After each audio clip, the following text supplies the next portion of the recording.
আসসালামু আলাইকুম। Google drive আমরা বিভিন্ন সময় আমাদের কম্পিউটারে বা বিভিন্ন ধরনের ফাইল, ভিডিও বা ফটো রাখি, যেগুলো হারিয়ে যাওয়ার সম্ভাবনা থাকে বা ডিলিট হয়ে যায়।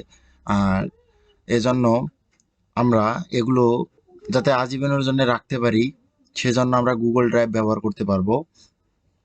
গুগল ড্রাইভের মাধ্যমে আমরা আমাদের ফটো, ভিডিও, যে কোনো ধরনের ডকুমেন্ট আমরা ওখানে রাখতে পারবো। গুগল ড্রাইভে আমরা যদি ডকুমেন্ট রাখি, তাহলে আমাদের ডকুমেন্টগুলি বা ফটো, ভিডিওগুলি ডিলিট হবে না। তো আমরা গুগল ড্রাইভে কিভাবে ফটো, ভিডিও রাখবো, তো এখন আমরা সেটাই দেখবো। সেজন্য আমাদের জিমেল অ্যাকাউন্ট প্রয়োজন হবে অবশ্যই। তো আমরা চলে যাব আমার জিমেল অ্যাকাউন্টে যাওয়ার পর এখানে দেখতে পাচ্ছেন যে গুগল অ্যাপস, এখানে ক্লিক করব। ক্লিক করার পর এখানে নিচে আসব, গুগল ড্রাইভ দেখতে পাচ্ছি, গুগল ড্রাইভে ক্লিক করব। গুগল ড্রাইভে আসার পর এখানে আমরা বিভিন্ন ভাবে আমরা রাখতে পারবো। এখানে নিউয়ে যাব, কোনো কিছু রাখার জন্য নিউয়ে যাব। এখান থেকে আমরা ফোল্ডার তৈরি করতে পারবো। সাপোজ আমি এখানে একটা ফোল্ডার তৈরি করলাম, আমার নামে একটি ফোল্ডার তৈরি করলাম। এখানে আমি ক্রিয়েটে চাপ দিব। তো এখানে মাই ড্রাইভে গেলে আমি হোম থেকে হোমে আসি, মাই ড্রাইভে যদি যাই তাহলে আমি আমার ফোল্ডারটি দেখতে পারবো।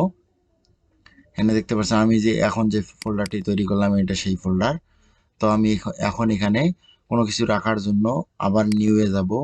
নিউয়ে গিয়ে ফাইল আপলোড, বা আমি যদি গুগল ডক্সের কোনো রাখতে চাই, গুগল শিটের রাখতে চাই, আহ, সেগুলো আমি এখানে রাখতে পারবো যে কোনো ধরনের।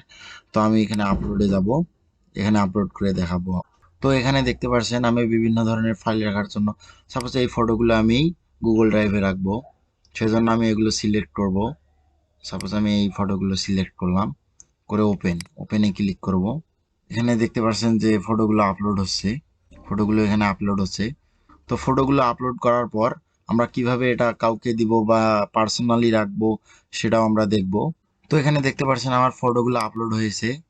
এখন আমার ফটোগুলো আপলোড হওয়ার পর এখন আমি এখন আমার ফটোগুলো আপলোড হয়েছে। তো আমি যদি আবার মাই ড্রাইভে যাই, যদি আবার আমি যে ফোল্ডারটি তৈরি করলাম সেখানে যাই, এখানে দেখতে পাচ্ছেন ফটোগুলো আপলোড হয়েছে। তো এখন আমি যদি এই ফাইলটির অ্যাক্সেস কাউকে দিতে চাই, সেজন্য আমি আবার মাই ড্রাইভে যাব। এখানে দেখতে পাচ্ছেন আমার ফাইল, এই ফাইলের এখানে দেখতে পাচ্ছেন যে শেয়ারে ক্লিক করব।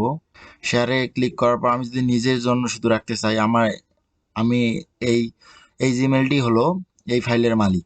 তো আমি যদি এইটি এখন সবাইকে দেখাতে চাই বা সবাইকে যদি আমি কাউকে লিঙ্ক পাঠাতে চাই, সেজন্য আমি এখানে এনি অন করে দিব, any on with the link. এখানে ক্লিক করব। ক্লিক করে এখানে যদি কপি লিঙ্ক দেই, এই লিঙ্কটি এখন আমি বিভিন্ন জায়গায় দিতে পারবো। সাপোজ আমি ফেসবুকে দিতে পারবো কাউকে, জিমেলে কাউকে দিতে পারবো। আমি যে কোনো জায়গায় আমি যাকে দিতে চাই এই ফাইলটির অ্যাক্সেস তাকে দিতে পারবো। তো এভাবে একটি গুগল ড্রাইভে আপনারা ফোল্ডার এবং ফাইল রাখতে পারবেন, যে কোনো ফাইল। তো ভিডিওটি শেষ পর্যন্ত দেখার জন্য ধন্যবাদ।